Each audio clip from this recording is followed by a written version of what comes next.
have not been that excited for a flight in a very long time, because today we're flying 19 hours on a single flight.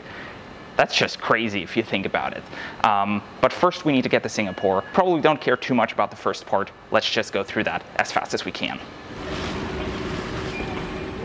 Check-in was quick and easy, probably because there are rather few passengers joining me on the flight to Singapore.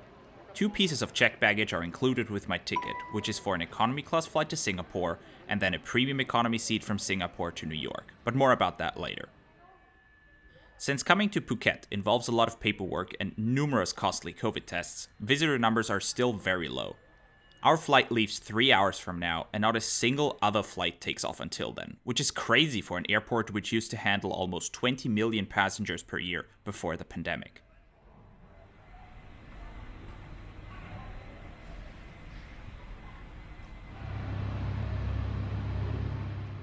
The first flight will be operated by 9V-MGC, a 2014-built Boeing 737-800. The Boeing 737 is actually the newest addition to Singapore Airlines fleet. They used to be operated by their subsidiary Silk Air, which we have flown on from Darwin, Australia to Singapore back in 2018. The airline was merged with Singapore Airlines in 2021, which is how the 737s ended up in Singapore's fleet.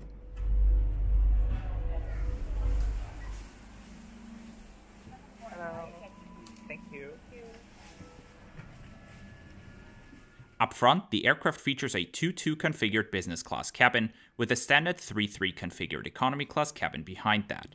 Singapore's Boeing 737s do not feature personal entertainment screens, which is rather disappointing considering some 4-hour flights are also operated with these. Would have expected a bit more from the world's best airline here.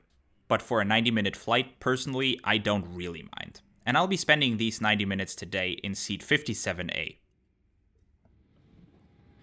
The legroom is pretty standard for a short-haul aircraft. It might actually be a bit tight if you're flying 4 hours on this.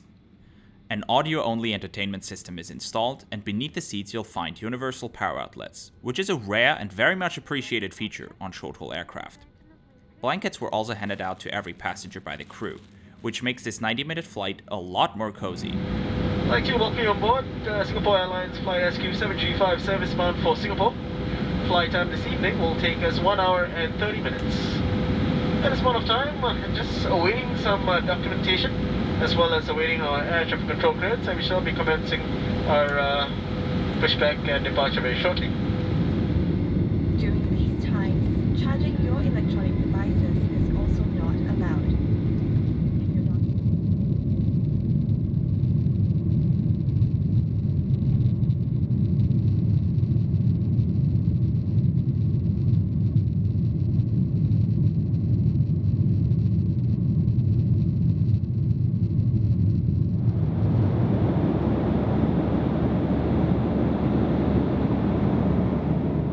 After takeoff, a hot meal was served, which is fantastic to have on a short-haul flight, but I expected this from Singapore Airlines. You had a box of Singaporean chicken with steamed vegetables and rice, as well as a piece of coffee cake. The sustainable packaging is also a great touch. As it should be on international flights during these times, a hygiene kit was handed out during boarding, containing a fresh face mask, a sanitizing wipe, and a little bottle of hand sanitizer.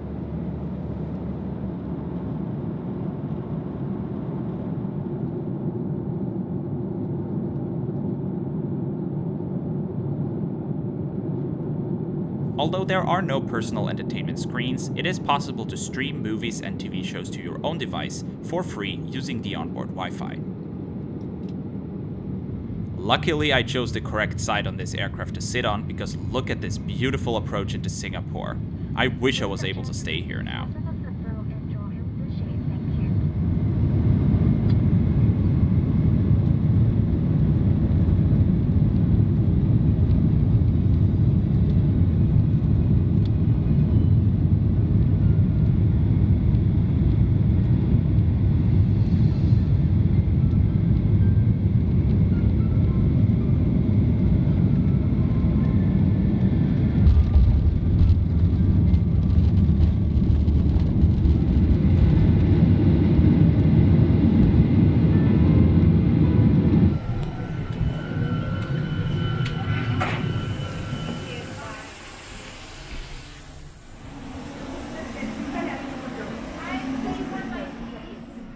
the end of the jet bridge, the passengers of our flight were split up into arriving and transiting passengers. Us transiting passengers were guided to the airside shuttle train and brought to a different terminal, where our paperwork was checked once more and we got a green wristband. Transiting at Singapore Airport nowadays is nowhere near the experience you would expect from the world's best airport. All transiting passengers are confined to a waiting area, which most of the evening was just way too crowded. Snacks and drinks could be purchased at snack stands and at the vending machines, although the vending machines were really poorly stocked. And if you wanted a hot meal, your only option was to order it, since the hot water machine for the vending machine cup noodles was out of order. There was also a chronic lack of power outlets, which was hastily fixed by putting 2 USB pangs on a table in the rear corner of the waiting area. Trash was also lying around everywhere and it was never cleaned up. And the seats look like they just found them in a storage room in the airport's basement. I mean, look at those stains.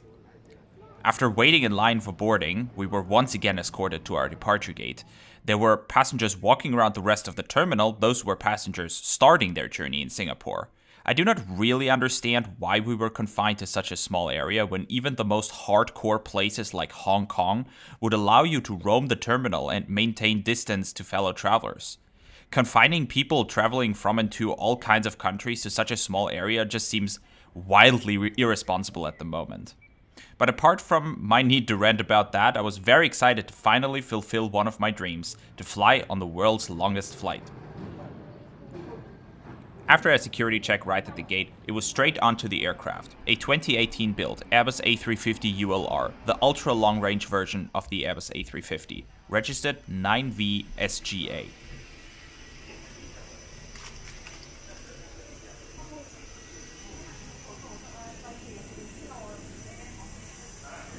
Hello. You know what's the number? A350A. You're right, yeah. Thank you. Not just is this aircraft fitted with additional fuel tanks, it also has a rather unique cabin in that most of the aircraft features a 121 configured business class and only the rear section features a 242 configured premium economy cabin. There actually is no economy class on this aircraft, although Singapore Airlines premium economy isn't the best one, as we have shown in a previous trip report.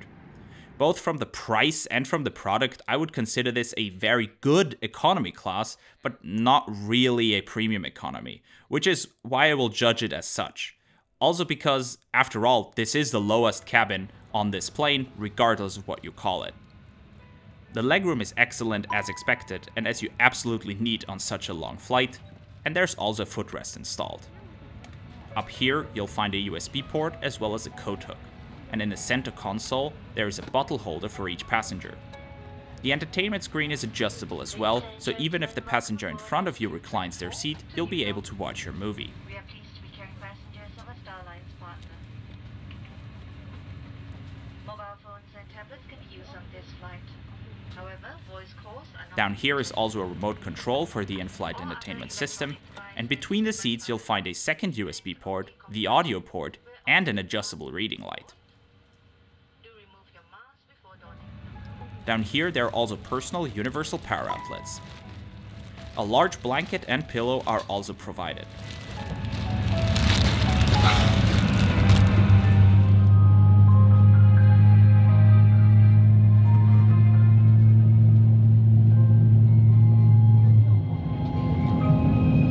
We hope you have a great time on board as well as in Singapore or anywhere else in the world we take you.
We took off shortly after 1 in the morning Singapore time, with the actual flight time from this point on being 17 hours and 30 minutes.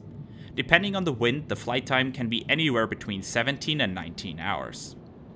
Right after takeoff, dinner was served, for which I chose to go with a Thai basil beef, served with egg, steamed white rice and seasonal vegetables.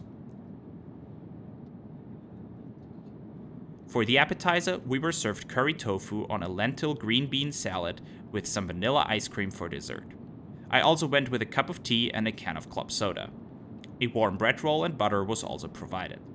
A delicious dinner meal where I have 2 more things to highlight. Metal cutlery, which is always nice, and that there were 3 different options for the main course available, with the other ones being soy chicken with egg noodles or baked hoki, which is a fish with vegetables and pesto.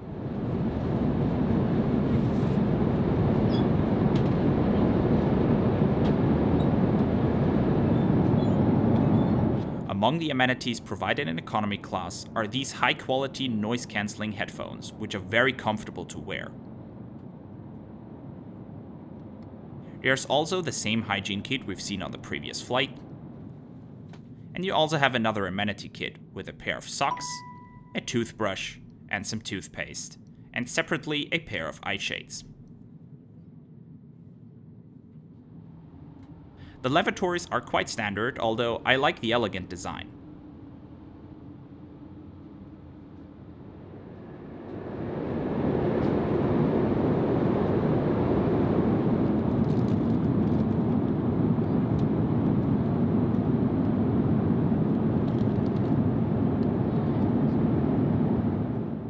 After a couple of hours of sleep, the sun had risen and we were overflying Japan.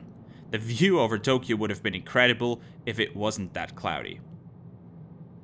North of Japan, so around 8.5 hours into the flight, the second hot meal was served, this time breakfast. I went with the ginger beef noodles with black mushrooms, which was served alongside some fresh fruit, a raspberry yogurt, as well as another warm bread roll with some strawberry jam and butter. I also got a cup of coffee and some orange juice. Again, 3 choices were available, with the others being chicken patties with scrambled eggs, baked beans and sautéed spinach, and Singaporean fried carrot cake. At this point, 8.5 hours into the flight, we were only halfway done, which is crazy if you think about it. That's like flying from London to Chicago, not landing and just turning back to fly to London. Luckily, the in-flight entertainment system provided plenty of options to keep you entertained throughout the whole flight, including movies, TV shows, music, and live television. Wi-Fi was also available for purchase, and using your phone you could see the menu card. Unfortunately, Singapore Airlines does not hand out paper menu cards in premium economy anymore like they did in the past, which would have been useful with all of the options they offered.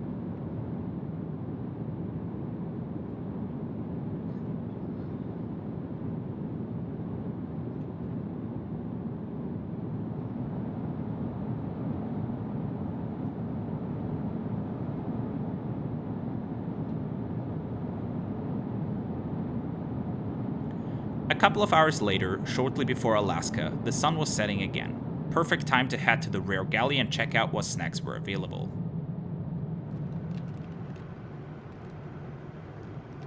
Chips, nuts, granola bars, chocolate bars, and dried berries. That selection is okay, but they could have done better. For example, on my Air France flight from Toronto to Paris, Air France had this amazing selection of high-quality French treats, and that was in regular economy class. Compared to that, Singapore Airlines premium economy class selection seems a bit subpar. But then again, we said we'll judge Singapore from an economy aspect, so I guess it's fine.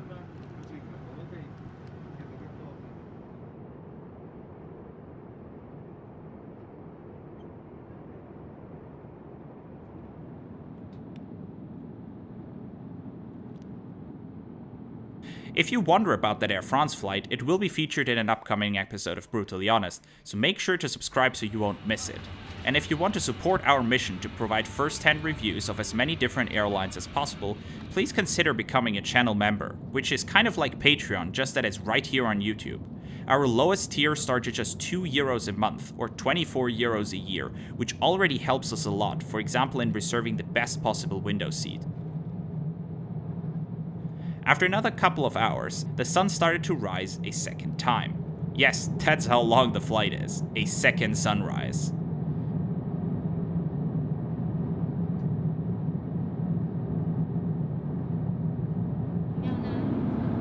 It was also time for the final snack service, this time with a hot egg and mayonnaise ciabatta, which I washed down with a Coke. There was no alternative available for this service though.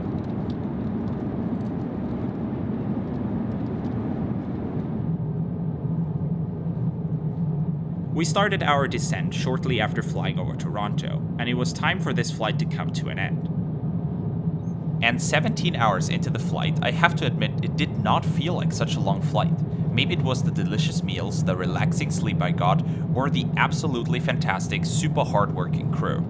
It wasn't a perfect flight, and there still is plenty Singapore Airlines could improve, from a better snack selection, to menu cards, to hot towels, which I did expect on such a long flight to be handed out. Nonetheless, if you are afraid of long flights, I can tell you that this 18-hour flight is certainly more comfortable than a 12-hour flight on any of the big US airlines.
Welcome to New York, ladies and gentlemen. Please remain seated with your seatbelt fastened until the seatbelt sign is off. All passengers are reminded to practice safe distancing when leaving the aircraft. The seatbelt sign will remain on to fulfill arrival formalities. You may unfasten your seatbelt when the seatbelt sign is off. It's been our pleasure serving you on this flight. Thank you for flying Singapore Airlines, a member of Star Alliance.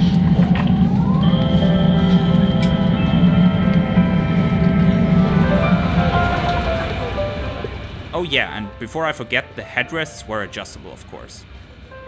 And in the end, the crew even invited me to take a look at their business class cabin. Let me show you. Oh wow. Goes down.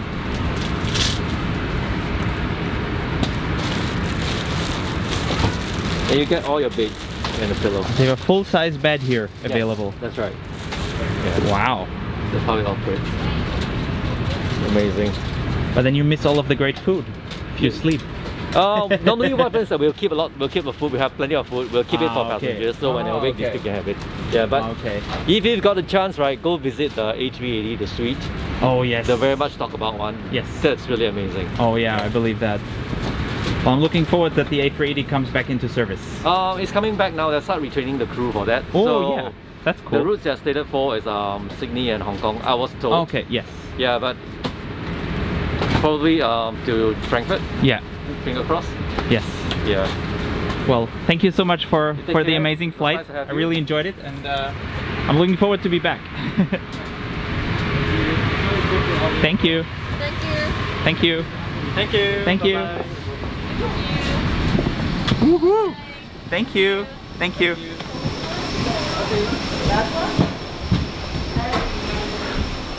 If you're curious about what the entire flight is like in business class, feel free to check out the review of fellow air travel YouTuber Jeb Brooks and give him a sub while you're at it. And a little note in the end, we flew into JFK, although this flight usually operates into Newark Airport. That's because due to COVID, Singapore has fewer flights into New York, and to keep their landing rights in JFK, they have to use their slots, so they temporarily moved this flight from Newark to JFK. With the resumption of their JFK flights via Frankfurt, this flight will probably move back to Newark soon. By the way, if you want to know what it's like to fly economy class out of New York on Singapore Airlines, feel free to check out our brutally honest episode about flying upper deck economy on Singapore's A380 to Frankfurt. Alright, thank you so much for coming along on today's trip. I hope you have enjoyed it. If you don't want to miss any of our upcoming episodes, please do not forget to subscribe to our YouTube channel. And if you want to follow us along on the trips live as they happen, do subscribe to our Instagram account because we post live stories of all flights we take right there. With that, thank you again for watching, and I'll see you soon for the next video.